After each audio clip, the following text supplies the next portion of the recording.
Mes amis, il y a un monde au-delà de ce que nos yeux voient, un royaume invisible, un champ de bataille spirituel. Ce combat est réel, mais vous n'êtes pas seul dans cette lutte. Dieu Tout-Puissant est de votre côté, il est plus grand que toute force qui s'oppose à vous. Il vous a équipé pour la victoire. L'ennemi aime semer les graines du doute. Il murmure des mensonges de défaite et de découragement. Mais écoutez-moi aujourd'hui, Dieu vous a donné le pouvoir sur ces tactiques.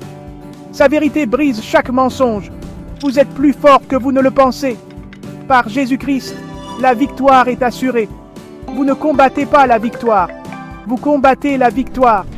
Dieu vous a déjà équipé de tout ce dont vous avez besoin. Tenez bon dans ce qu'il vous a fourni. La prière est votre arme la plus puissante. Préparez-vous à engager le combat avec une nouvelle puissance. Les prières de délivrance ne sont pas de simples mots ordinaires. Ce sont de puissantes déclarations de liberté. Elles annoncent votre liberté en Jésus-Christ. Ces prières portent un poids spirituel immense. Elles sont conçues pour briser les chaînes, pour démanteler les plans de l'ennemi contre vous. Considérez les prières de délivrance comme votre arsenal spirituel. Dieu a fourni ces outils pour votre bien. Quand vous les priez, vous prenez position. Vous dites, ça suffit à l'oppression, ça suffit à la limitation et à la servitude. Vous réclamez la vie abondante que Dieu a promise. Dieu vous a donné l'autorité, mes amis. Quand vous priez des prières de délivrance, vous entrez dans cette autorité. Vous ne suppliez pas Dieu d'agir. Vous êtes partenaires avec lui. L'ennemi doit écouter quand vous parlez avec foi. Reconnaissez la puissance que vous portez en vous. Votre percée est plus proche que vous ne le pensez. Parlons du psaume 35. C'est une prière puissante pour l'intervention divine. Le roi David l'a prié lorsqu'il faisait face à une opposition féroce. Il a appelé Dieu à être son défenseur. Quand vous vous sentez injustement attaqué, ce psaume est pour vous. Quand les ennemis se dressent contre vous sans raison, Dieu voit et il combattra pour vous. Il est votre champion ultime. Le psalmiste s'écrie « Éternel, défends ma cause contre mes adversaires. Combat ceux qui me combattent. » Ce n'est pas une demande passive.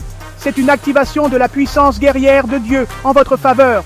Imaginez le Dieu de l'univers intervenant dans votre situation, prenant votre cause comme la sienne.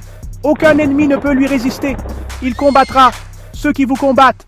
Ce psaume puissant appelle Dieu à être votre bouclier. Faites-lui confiance pour défendre votre honneur.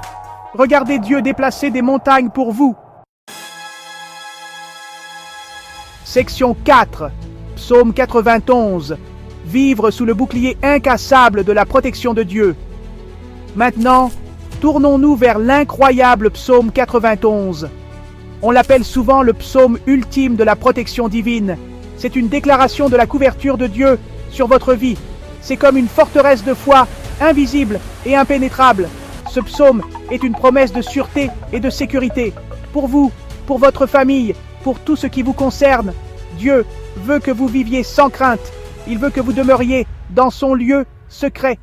Celui qui demeure sous l'abri du Très-Haut, ainsi commence-t-il, repose à l'ombre du Tout-Puissant. Quelle image puissante de proximité et de protection. Quand vous êtes sous son ombre, aucun mal ne peut vraiment vous atteindre.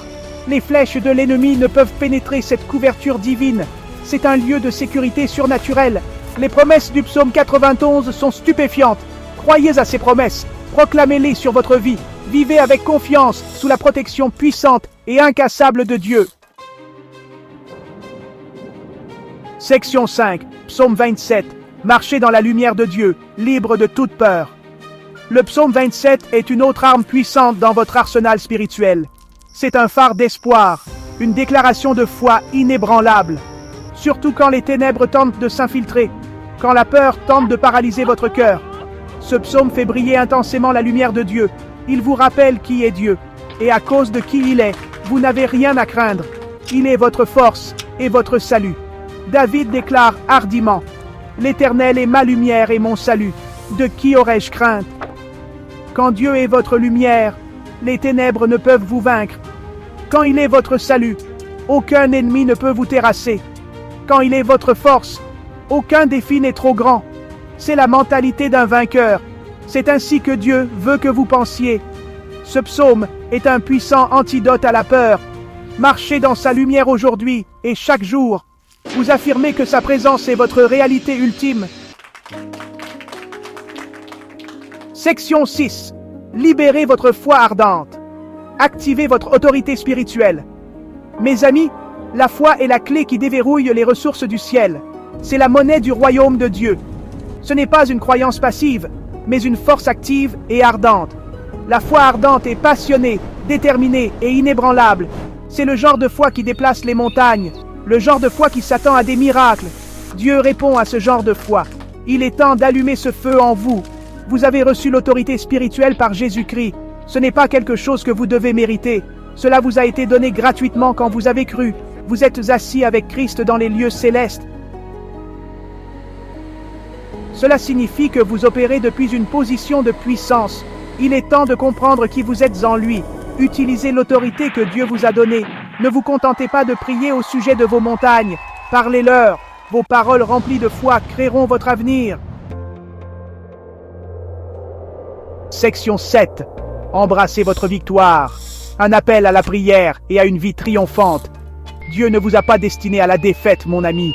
Il vous a destiné à une victoire écrasante. Vous êtes plus que vainqueur par celui qui vous aime. Le combat peut sembler féroce, mais il est déjà gagné. Gap 2. Jésus a assuré votre triomphe à la croix.